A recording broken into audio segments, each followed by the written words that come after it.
I'm back and we are going to talk about layers. Um, so we have this great uh, selection now, auto selection. Thank you, Photoshop AI. And I'm going to go ahead and put it in the bathtub picture. So I'm going to move this over and I'm going to go to my view and window actually and arrange to go to vertical to 2 so I can see both. I'm going to click on this because I'm actually going to delete the original one that I copied and pasted. So I'm going to remove that. I'm going to click into the picture of the statue that has a layer mask. And I'm actually just going to drag the layer mask over or that layer with the layer mask and land it right on top. Now we can see if we zoom in, we're not having that same problem that we had before where it has that white edge or it's much diminished. So, and I can, because I really like because I have the layer mask, I can still modify it. So I'm gonna make this guy smaller because I'm gonna put it inside the bathtub because they're like hanging out in the bathtub on a farm in Maine. That's exciting. I'm gonna adjust it because I'm in free transform to make sure it's a little level. So there they go. They're in the bathtub. Somehow I feel like this is not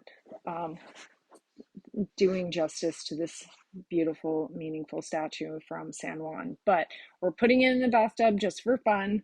I'm going to go back to my arrange and I'm going to consolidate my tabs and zoom in here. So we're just going to play around with some layers, layer adjustments, and some settings that are in Photoshop. Now, this is a lot of fun and there's just a lot of information. So I'm going to try to cover it quickly, but give you the tools that you need. So if we're, now that we're zoomed in and we look at our layers palette here, we can see that we have our background layer. Interesting, but background layers, there's a lot of things that you can do to background layers, but there's a lot of things that you can't do to background layers. If it's set as a background layer, I can't transform it or change its size or anything like that. I can adjust its color and I can crop things out of it, but I can't make holes in it because it's the background layer. So if you want to make any modifications like that to your background, you can always double click on it and turn it into a regular layer. So there's pros and cons to having it set as a background. So we've got our layer here. So we're going to zoom in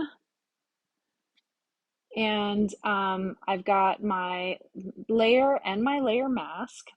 And then I have my background layer, which I just Command Z it so it's actually a background layer.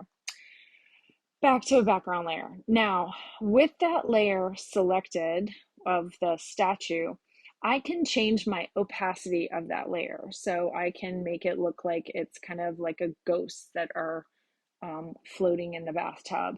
So that looks kind of cool. I can also dissolve it.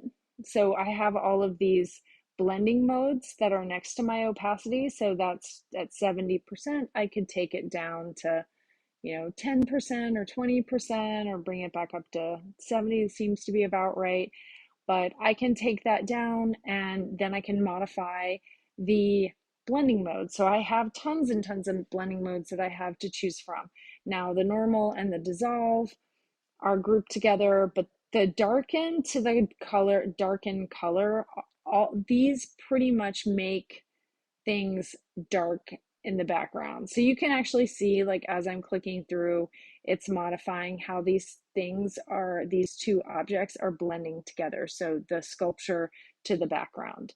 The next set is the same, but it is lightening it. And you can see it's almost lightening it too much in most cases. it depends on the foreground and the background tones, what these do. So in this case, it might not function all that well with in some of these light modes, but if it was two mid-tones, they would work well together. Or so you just have to play with them, I guess, is my point.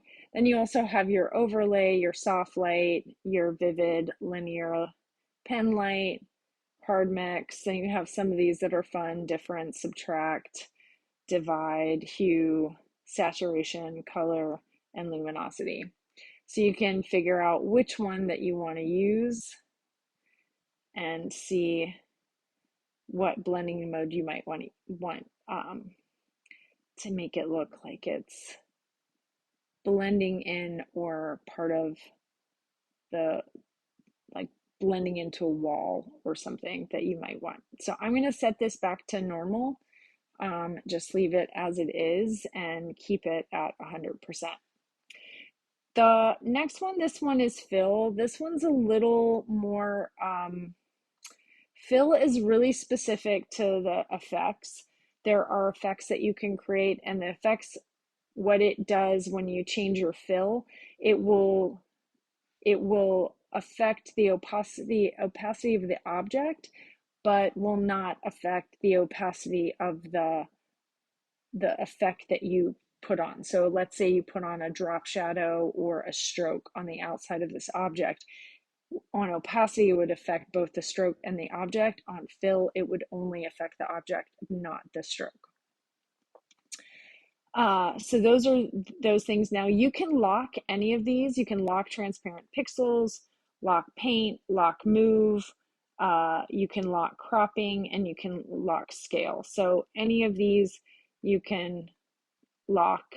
I don't want any of them locked right now. You also have your lock tool here. So if I wanted to lock this layer, I could lock that layer. And then you can turn your eyeballs on and off, which is your visibility. You can throw away layers using your trash can. You can add layers, and your stacking order does matter. So you can see the background is on the bottom, so that's your base that you build. Everything else goes on top of that. You can create folders that you might have groups of objects. I'm going to delete that. Yep, group and contents, please. And then you also have the adjustment layers. This one we did look in class. So I'm going to create an adjustment layer that is just a solid color. And I'm going to put it on top. Just do a yellow color. I'm going to change the opacity of it. And then I'm going to color burn. So now it has this like warm glow effect. Maybe I want to darken color. Maybe I want to kind of make it look hazy or a screen. So you can use these blending modes all over to affect both like a color chip or two layers of objects. So that's an adjustment layer. There's also adjustment layers that deal with value, like curves. So I could create curve that makes this lighter or darker, or maybe I can even get into the individual color channels. Maybe I can make it more magenta, kind of look at kind of the old photograph look. But it only affects, like I mentioned, layers affect in order. So if they're on top, this adjustment layer is affecting everything below it. So if I move this adjustment layer so it's underneath the yellow layer, it's only affecting the sculpture and then the bathtub. And then I can even move it below that, and it can just affect the bathtub. What if I wanted just to affect the sculpture but not the background? I can do that too. Remember, our option key makes everything awesome. You hold down the option key and you pull your cursor so it's right in between the adjustment layer and the layer below it, the sculpture, and you'll see that the cursor turns into the square with a down pointing arrow. When you see that, you click, and then what happens is the adjustment layer is clipped to just the sculpture and is only affecting the sculpture.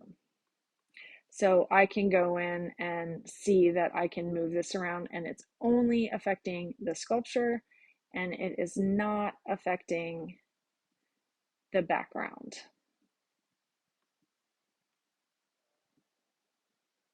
I think I'm going to remove that green magenta action. There we go. All right, and this is also a non-destructive edit because it lives in the layers palette in the file, and when I open it back the next time after I've saved it and closed it, I can open it back up and make adjustments and be like, that looks terrible, and I can edit any of these. Okay, so those are the adjustment layers. You'll play around with each of these are all color, affect your color, and these are, invert, posterize, so they're more filter-like in nature. So the last one, or the last couple, is our layer masks. So I can even make a layer mask. I can make a layer mask anywhere. So this one already has a layer mask, but if I wanted to create a layer mask in any file or to any image, I can add that image in and then add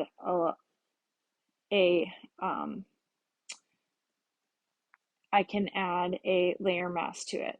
So an example of that would be adding that layer mask to the background, and then I could either make a selection or even paint with black and start masking parts out so I have it transparent in the background.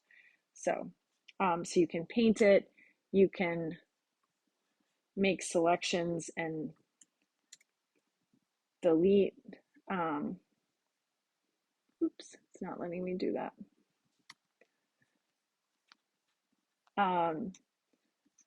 You can make selections and make a mask. It's not letting me do that right now. So I'm going to go ahead and delete that layer mask and all that on the background. I might need to use my history panel to get rid of some of these unwanted changes. So can go back to my layer. So there I am with my layers. I have a layer mask. I can also just delete my layer mask. You can either apply it before you delete it or delete it without applying it. So the last thing are the effects, and I can add an effect to this. Now the tricky thing about this, and this is where it comes into when I add an effect to something with a layer mask,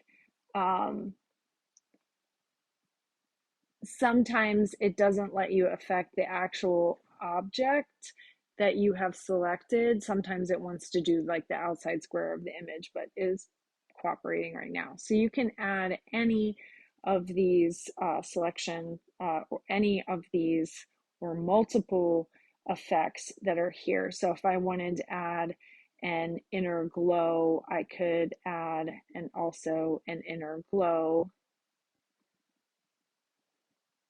to this, which is not really showing up super well because of the color probably that's picked. So you're going to add an inner glow and also a stroke. I don't know why you would do that, but here you go.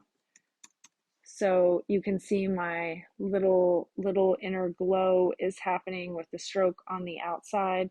Now we can see the difference between the fill,